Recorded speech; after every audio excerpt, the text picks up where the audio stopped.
Well, the V-Jump information has kind of started rolling out, and I mean, I would kind of expect news for the rest of the day, into tomorrow night as well, so kind of prepare your anus. It is time to dig into this. So we have the Ojama Link monster, we have a Flame Swordsman Link monster, and we got a super heavy Six Samurai monster as well. Now, I know most people are probably the most excited for a Link 1 super heavy samurai monster, because let's call it what it is. Like, to be fair, most of these are very much all fan favorite cards. Ojama have wanted a Link monster for probably 100 years now.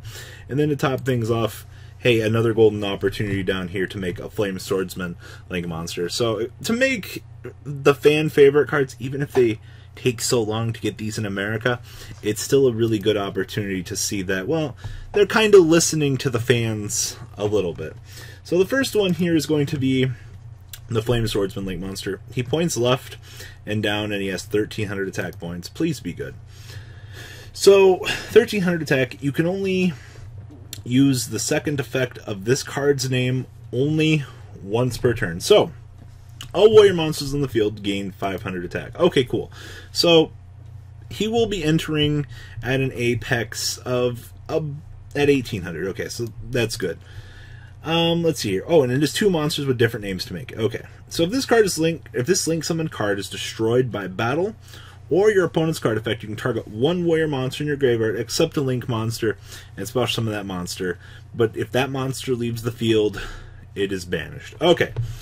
First off, I am not a huge fan of cards that do not produce inherent advantage. Now, that is not without saying that producing a warrior monster that gives a global buff is not a bad thing. Now, we've seen with Six Samurai and other potential cards in the past that, well, if I can, spam out an entire arsenal of warrior monsters against you, well, then I can just mow you down because, A, I'm blanketing the field with this massive power boost. So possibly this card's overall potential can be used, honestly, in OTKs.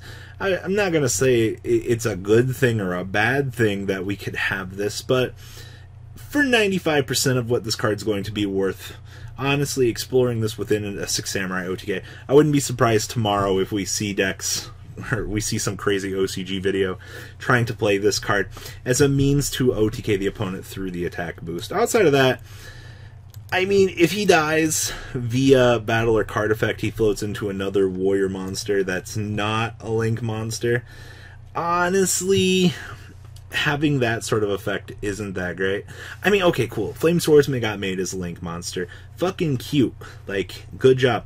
But in terms of outside of OTK potential for the global attack boost for all warriors, and then in addition to like floating when he dies, yeah, the card isn't inherently good for competitive play, but there leaves something to be said about generic monsters that point down and point left. Really wish it was like this, and we could have just cut Landphonicus out of our life for the rest of the time.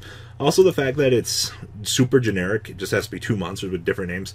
You don't have to worry about the bullshit of committing to, what's the phrase I'm looking for? You don't have to worry about the stupid shit of dealing with tokens and things like that. So, just a little bit more icing on the cake for this guy to be seen. So, outside of that, card's not particularly as good as I want it to be. Now, meanwhile down here, Mr. Ojama Emperor, fucking fresh Link 3 with 0 attack.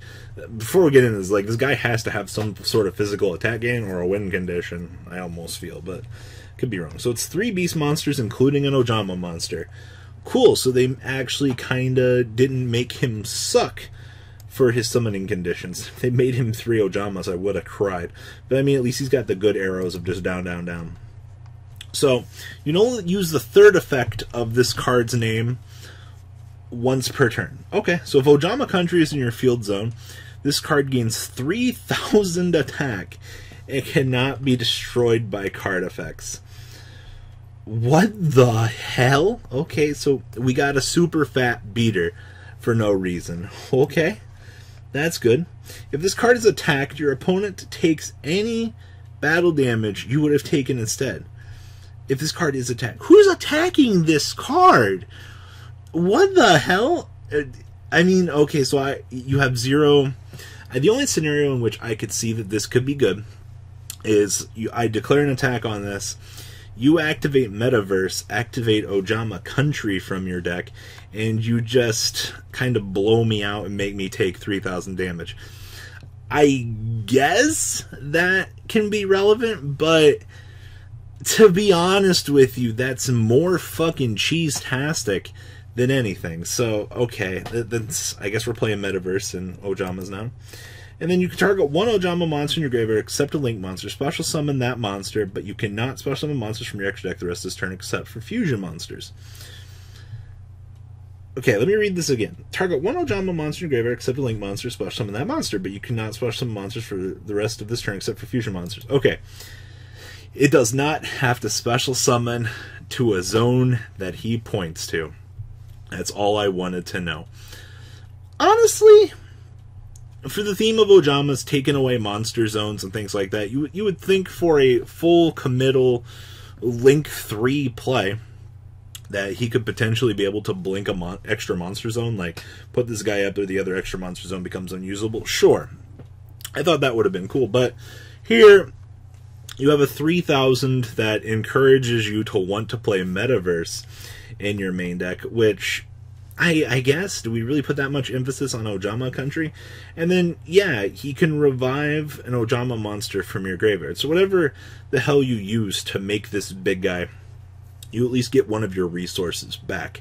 And I mean, like I said, standing at an 8 hex of 3,000 isn't awful, but kind of doing what Ojamas do for their deck. Like, this kind of seems a little bit against the core theme. Maybe that's just me. Maybe I was getting a little bit too hopeful here, but interesting. And then last but not least, we have the Link 1. I think Konami has finally realized, in terms of overall general card design, yes, Link 1s are inherently broken, but like in decks like Magical Musketeers and things like that, the decks that need those core Link 1s because your normal summon needs to do something, like, you have to do something. So, of course, bottom left, summoning conditions are one Super Heavy Samurai monster. You can only use this card's second effect's name once per turn, and this card cannot be used as Link material. Wow, they actually gave him that restriction.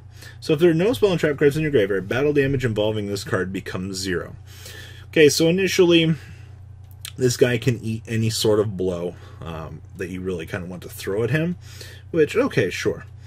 And then if second effect, if there are no spell and trap cards in your graveyard, you can discard one monster from your hand, then target one Super Heavy Samurai monster in your graveyard, switch that target in defense mode to a zone that this card points to on your side of the field. Okay, hold up here.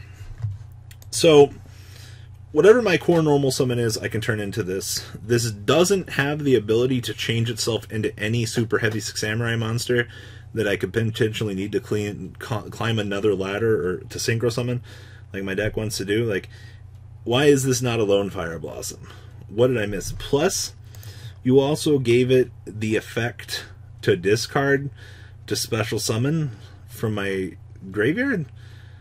Cool, so I just, whatever I use to link this, I can just discard to revive it to a zone it points to. Isn't that bad? I don't know my Super Heavy Samurai monsters in the way that I should, but like, the fact that this can't be any other Super Heavy Samurai or Super Heavy Samurai monster, and also the fact that like there's this card's kind of bad actually. I had higher hopes for this, but I mean, I guess any kind of support that you get for Super Heavy Samurai leaves something to be desired. Overall, though, I think Mighty Flame Swordsman is kind of ass. I mean, like I said, Six Samurai can potentially use it as more of an OTK card. Mr. Ojama Emperor, considering I'm committing all of these cards to his life expectancy, I kind of want to believe that this card has potential. I mean, don't get me wrong, taking an extra monster zone away from the opponent would have been a very cheerful thing for Ojama, because, you know, it's what their deck wants to do, but we just didn't get it. And then Mr. Super Heavy, I mean, sure, it's Link 1, but, like, to what extent is this actually going to be used? Like, our deck's going to actually be playing this? Please, leave a comment down below, tell me what you guys think about this new stuff. It doesn't really seem all that good to me, but, I mean, leaves something pretty much to be desired. Alright, guys, I'm out. Peace. The ride never, well, truly ends. Thank you, patrons. Without you guys, I don't know what I'd be wearing in these videos. I might be a Truffle Shuffle incident all over again. Guys, please also check out VanCole40 for some awesome Vanguard content. Some other interesting stuff you might find up here on the left or in the description as well. Thanks for watching.